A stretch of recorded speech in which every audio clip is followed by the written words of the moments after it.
তোমরা কেমন আছো? আশা করছি তোমরা খুব ভালো আছো।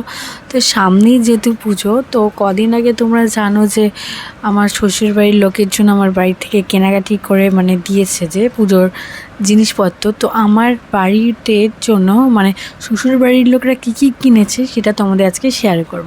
তার আগে আমি বলে দিই, আমার চ্যানেলটা যদি ভালো লাগে তাহলে সাবস্ক্রাইব করে দিও, আর শেয়ার করে দিও, আর কমেন্ট করে দিও। চলো।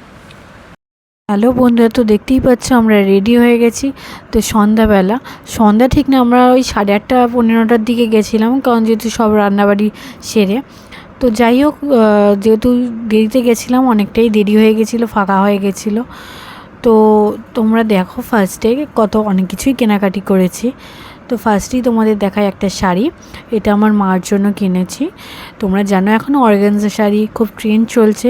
তো এটা কিনেছি যাদবপুরে দেবনাথ বস্ত্রালয় থেকে। তো দেখো কালারটা কত সোফার কালার, যেহেতু সবাইকে গিফট দেবো তাই পুরোটা খুলে দেখানো যাচ্ছে না, সম্ভব হচ্ছে না, তাও আমি একটা খুলে দেখাচ্ছি শাড়ি। তো দেখো কালারটা খুব সুন্দর, দেখতেই পাচ্ছ তোমরা কত সোভার কালারটা, খুব মিষ্টি কালার একটা। দেখো পাড় আঁচল সব তোমাদের দেখিয়ে দিলাম। আর সবথেকে ভালো শাড়িটা এত সফট, যে পরবে তার খুব আরাম লাগবে। তো শাড়িটা খুবই সুন্দর হয়েছে, আশা করছি আমার মার খুব পছন্দ হবে। তো এটা দেখো, এরকম একটা ব্ল্যাকের মধ্যেও অর্গানজা শাড়ি নিয়েছি, আর তোমরা দেখতেই পাচ্ছ নিচে আছে একটা ব্ল্যাকের মধ্যে। আর এটা একটা সিল্কের মধ্যে শাড়ি নিয়েছি মাসি আর বড়মাদের জন্য, জেঠির জন্য। এই সিল্কের এটাও খুব সুন্দর হয়েছে, কাপড়টার কোয়ালিটিটাও দারুণ। আর এই দুটো শাড়ি আমার শাশুড়ি মা তার হাজব্যান্ডের জন্য, অর্থাৎ আমার শ্বশুর মশাইয়ের জন্য নিয়েছে, পুজোতে গিফট করবে বলে।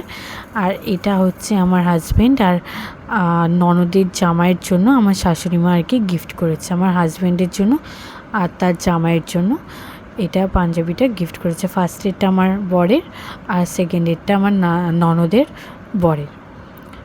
তো এটাও আমার হাজব্যান্ডের জন্য শার্ট, এটা আমার শাশুড়ি মা গিফট করেছে। এটা কটনের ওপর আছে, হাফ শার্ট। তো তোমাদের কেমন লাগলো জানিও। আর আমার দাদাদের জন্য আমি কালকে শপিং করতে যাবো, দাদা বাবাদের জন্য, তোমাদের শেয়ার